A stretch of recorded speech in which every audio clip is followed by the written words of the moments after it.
Kalau dilihat juga satu lagi, Mas Dhani ini kan ada Dewa 19, Dewa, ada Triad, ada apapun banyak sekali ya. Tapi selalu ada Dhani di situ.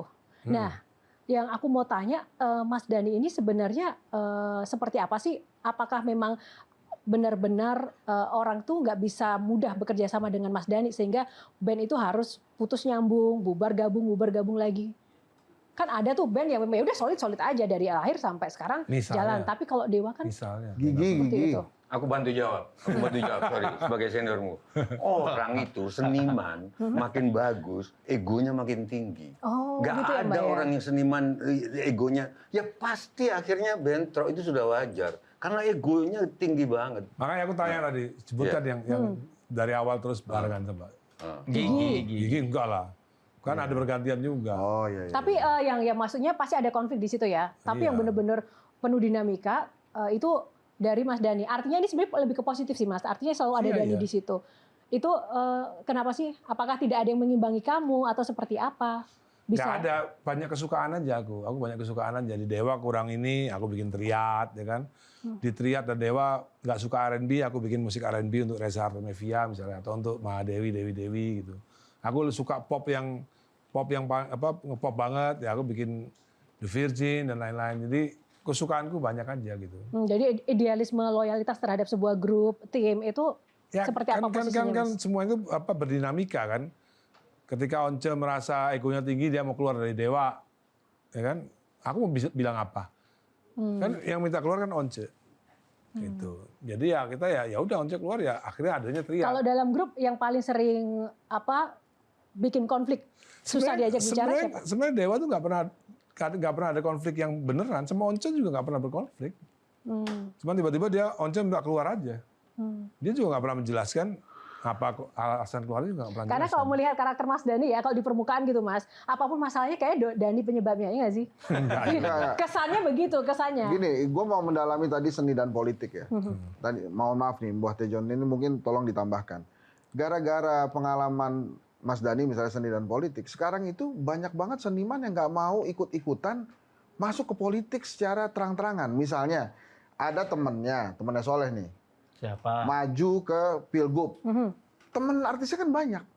Cuma pada saat dia maju ke Pilgub, gue nggak deh bro, gue nggak ikut-ikutan. Sorry ya, lo sendiri aja gitu, silakan. Kenapa? Karena takut. Mereka menjadikan seni ini ladang uang untuk mendapatkan atau mencari nafkah. Jadi pada saat ada orang masuk ke politik dan beresiko, mereka menarik diri. Itu bedanya seniman-seniman lain dengan jaket yang sudah dimiliki oleh Ahmad Dhani. Dia santai aja. Pencipta iya, pemusisi iya, penyanyi juga kalau dia mau bisa. Multifungsi, bukan jadi, lagi difungsi oposisi ya. juga. Nah, oposisi juga. Jadi maksud saya mau minta pendapatnya teman-teman bertiga yang seniman semua.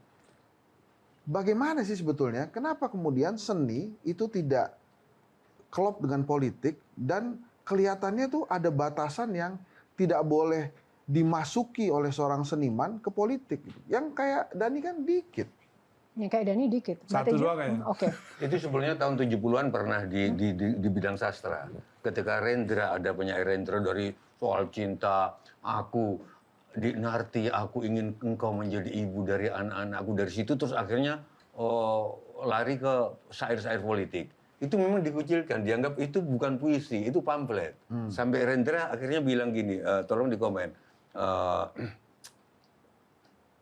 Aku mendengar suara jerit hewan yang terluka.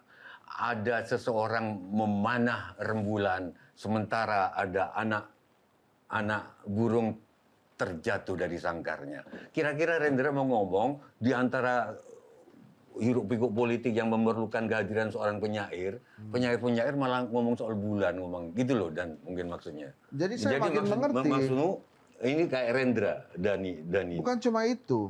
Jadi ternyata yang ditakuti oleh politisi itu bukan politikus, tapi penyair.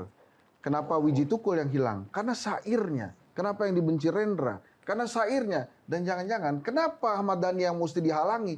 Karena syairnya. Gimana? Mas Dhani merasa seperti itu nggak?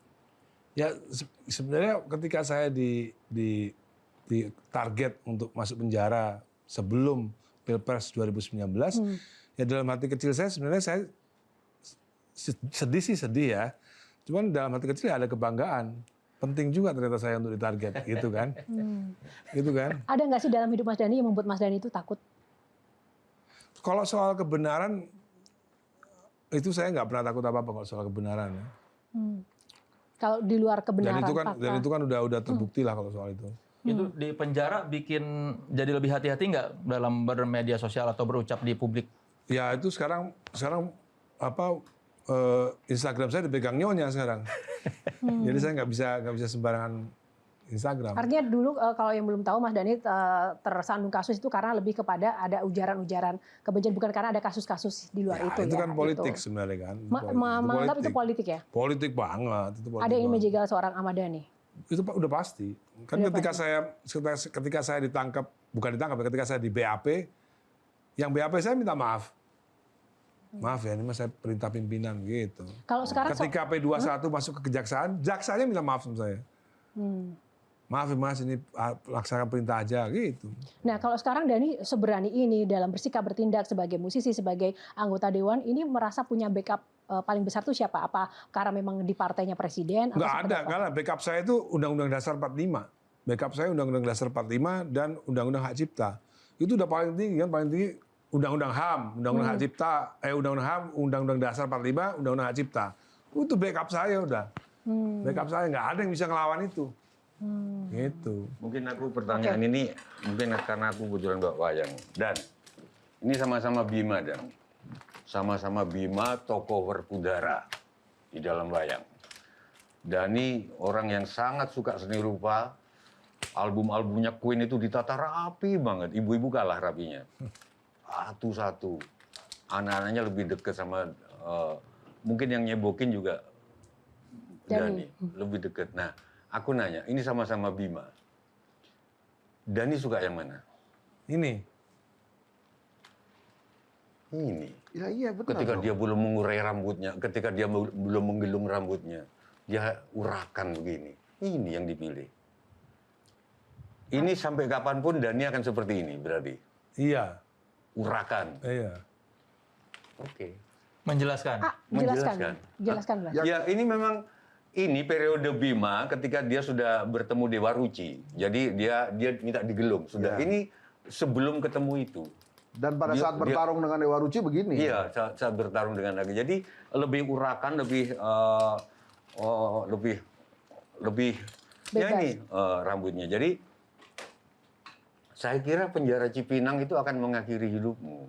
Ternyata enggak. Ternyata enggak. Oke. Tapi kalau dari sisi pewayangan, sosok Dhani ini seperti siapa, Mbak? Seperti Bima? malah kalau ada Wisang Geni. Soalnya kalau di Dewa kan lagunya Arjuna tuh. Enggak. Bukan ya? Anaknya Arjuna justru. Wisang Geni. Siapa? Ini Wisang Geni. Ini tokoh Wisang Geni. Ini aku bikin sendiri, dan Iya. ini bikin versiku. Tokoh yang Kresna aja takut karena ngomongnya pinter banget. Gitu. Kalau menurutku bukan. Kesaktiannya aneh.